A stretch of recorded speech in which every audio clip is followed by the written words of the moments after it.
안녕하십니까, 우짜입니다. 이번 이야기는 트럼프 2기 경제 공약과 예상되는 결과입니다. 들어가기 앞서 구독 감사합니다. 그럼 내용 보시죠. 먼저 MMT 현대화폐 이론의 신봉자라고 해도 과언이 아닌 바이든 행정부는 트럼프 1기로부터 물려받은 미국의 빚을 지난 4년 가까운 세월 동안 무려 8조 2,300억 달러 넘게 폭증시켰습니다.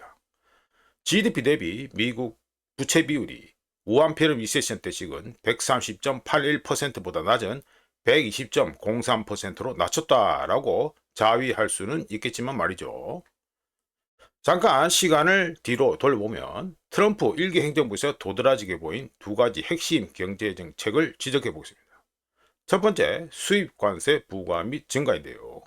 중국산 굿즈, 중국산 수입품 3,800억 달러 어치의 10에서 25%의 관세를 먹이고 다른 무역 파트너들이 미국에 수출하는 알루미늄과 강철에 대해 중국산 수입품에 먹이는 것과 비슷한 수입 관세를 부과하는 것이 있었고요. 두 번째, 대규모 관세, 즉 2017년 TCJA, 우리말로 하면은 세금 감면 및 일자리 법이 되겠습니다. 2017년 TCJA에 따라 법인세와 소득세율을 대폭 인하한 것을 들 수 있습니다. 참고로 CBO 미의회 예산처는 2017 TCJA에 따른 대규모 감세로 인해 향후 10년간 미국의 공공부채가 1조 5천억 달러 증가할 것으로 추산했었습니다. 물론 무역 적자를 없애고 경제 성장을 자극하고 예산 적자를 줄이겠다라는 목표하에 벌인 트럼프 1기 행정부의 경제정책이 자신이 제시했던 목표에 크게 미치지 못했다는 걸 모두가 알고 있는데요. 트럼프 1기 행정부 기간 미국의 상품 무역 적자는 20% 확대되어 2020년에만 9천억 달러의 적자를 넘겼으며, 트럼프가 핑계대고 있는 2020년 우한폐렴 리세션을 뺄 경우 트럼프 1기 행정부 기간, 즉 우한폐렴 리세션을 뺀 트럼프 1기 행정부 기간 동안 2019년까지 미국의 경제 성장률은 오바마 행정부와 크게 다르지 않았습니다. 하지만 미국의 예산 적자는 꾸준히 증가했었습니다. 참고로 트럼프 팬들은 2020년 우한폐렴 리세션 때문에 미국의 예산 적자가 미국 GDP의 14.6%까지 급증했다고 핑계를 대겠지요. 트럼프 1기 얘기는 여기까지만 하고 2024년 현재로 돌아와 보겠습니다.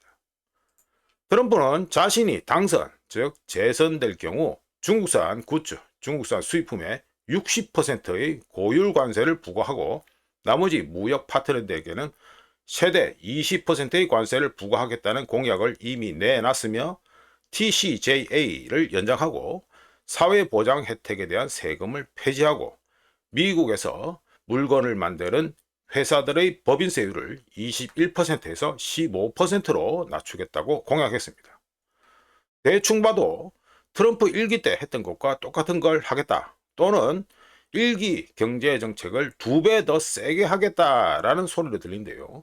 트럼프는 1기 행정부 때 무역 적자가 수입 관세를 얼마나 많이 먹이느냐가 아니라 투자율, 인베스트먼트 레이트에 비해 미국의 저축률, 그러니까 미국 정부의 돈 씀씀이죠, 세이빙 레이트가 낮기 때문에, 부족하기 때문에 발생한다는 교훈을 배우지 못했거나 아직까지 모르는 것 같습니다.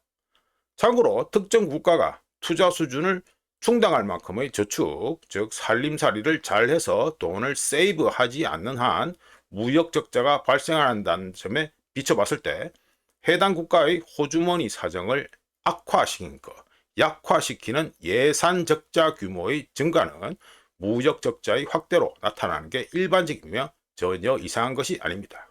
즉 무역 파트너들에게 부과하는 관세 수준과 상관없이 무역 적자 확대는 그렇게 충분히 예상된다, 이 말이 되겠습니다. 덕분에 트럼프 2기 행정부 경제정책을 보기 앞서 미국의 공공재정이 상당히 약화될 것이라는 점을 미리 확신할 수 있는데요.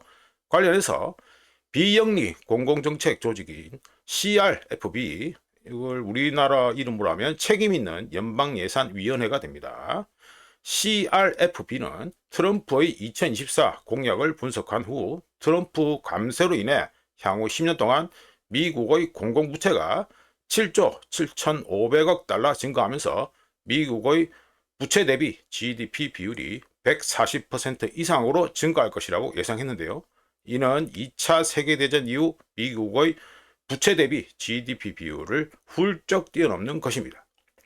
즉 CRFB의 트럼프 2기 공공재정 예상이 맞을 경우 미국의 무역 적자는 구조적으로 증가하도록 강제되어 있다라는 소리가 되겠습니다.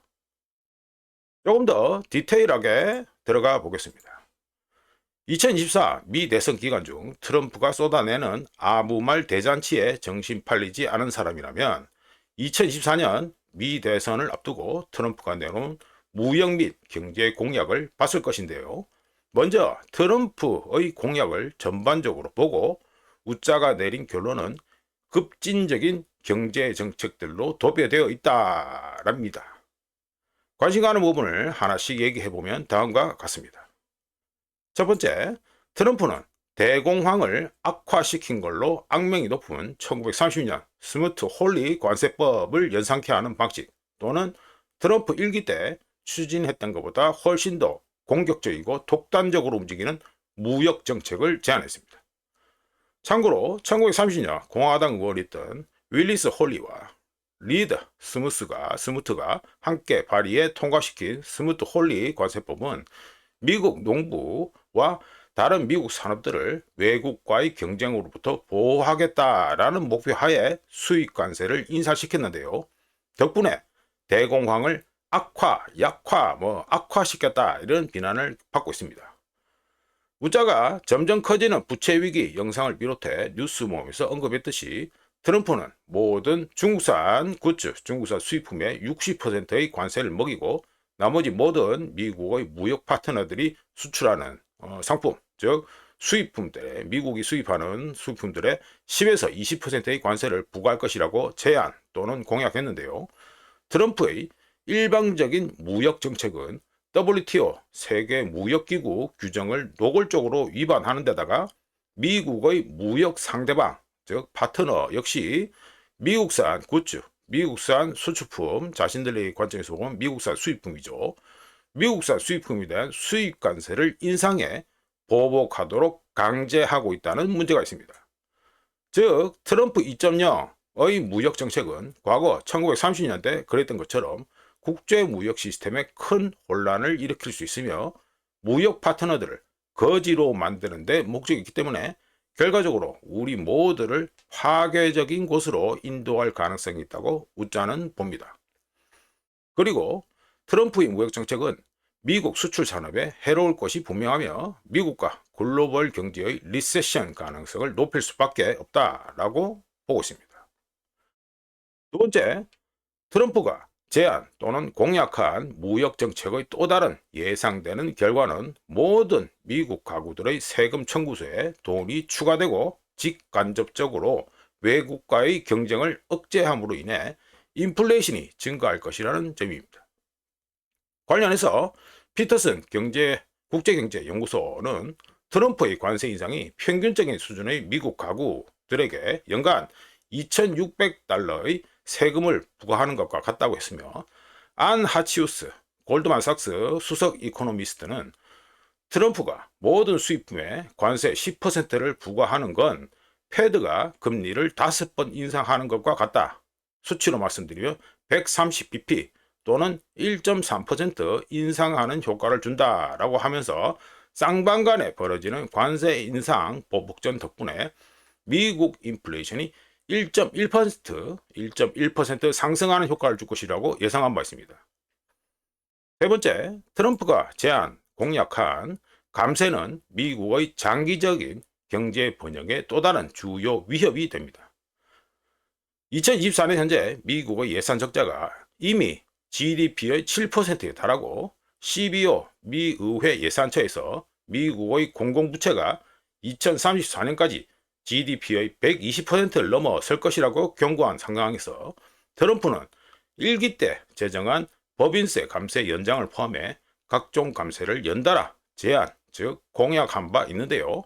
관련해서 펜 위튼 예산 모델에서는 트럼프의 감세 제한, 감세 공약이 실현될 경우 미국은 향후 10년간, 즉 2025년부터 2034년 기간에 추가로 5조 8천억 달러의 예산 적자를 추가할 것이라고 추산했습니다. 참고로 미국 정부는 미국 달러로 차입하기 때문에 부채를 갚지 못할 가능성이 일단은 매우 낮습니다. 왜 그럴까요? 패드가 미국 정부에 자금을 지원하고 부채를 갚는데 필요한 미국 달러를 항상 인쇄할 수 있기 때문입니다. 하지만 국가 부채를 지속 불가능한 수준으로 계속 상승시키는 궤도에 올려놓을 경우 미국 달러 위기와 채권 자경단의 복귀를 초래할 위험이 있습니다. 게다가 패드가 미국 정부의 차입 수요를 충당하기 위해 돈을 인쇄하면 우리가 이미 경험하고 있는 것처럼 또 다른 인플레이션 폭발로 이어진다는 심각한 문제도 있습니다. 네 번째, 트럼프는 1천만 명이 넘는 불법 이민자들을 추방하겠다는 위협, 공약을 내놨습니다. 만약 트럼프가 해당 공약을 실행에 옮길 경우 미국 경제에 심각한 피해를 입힐 수 있는데요. 제가 까놓고 말씀드려가지고 지난 2년여 동안 불법 이민자 유입 덕분에 패드는 리세션을 일으키지 않으면서 인플레이션을 낮추겠다는 목표를 공식적으로는 달성할 수 있었습니다.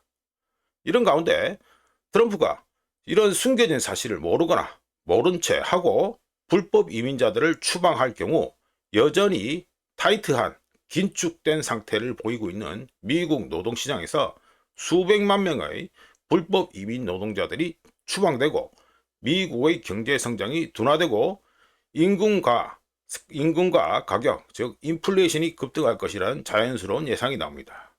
왜 그럴까요? 노동 인력이 부족해지니까 그렇죠. 마무리해보면 묻자가 계속해서 지적하고 있는 바이든 행정부의 미친듯이 빚내기 덕분에 이미 지속 불가능한 수준에 빠진 미국의 공공재정에다가 트럼프의 1기 행정부 때의 교훈을 여전히 모르고 있는 상태, 즉 2기 행정부에서도 동일한 경제정책을 더 세게 밀어붙일 경우 미국 국내외 투자자들 모두는 미국의 부채 상환 의지 및 능력에 대해 심각한 의문을 표할 것이며 이는 미국 달러 위기와 장기금리 기대치 급등으로 이을 수 있습니다. 바이든 행정부가 해리스의 패배를 이미 예상한 것처럼 밀려있는 것들을 한꺼번에 배출하기 위해 정신없이 움직였다는 흔적들이 계속해서 확인되는 가운데 트럼프 2기 행정부는 임기 시작하자마자 즉 2025년에 억수로 힘든 경제적 침체와 싸워야 할지도 모르겠습니다.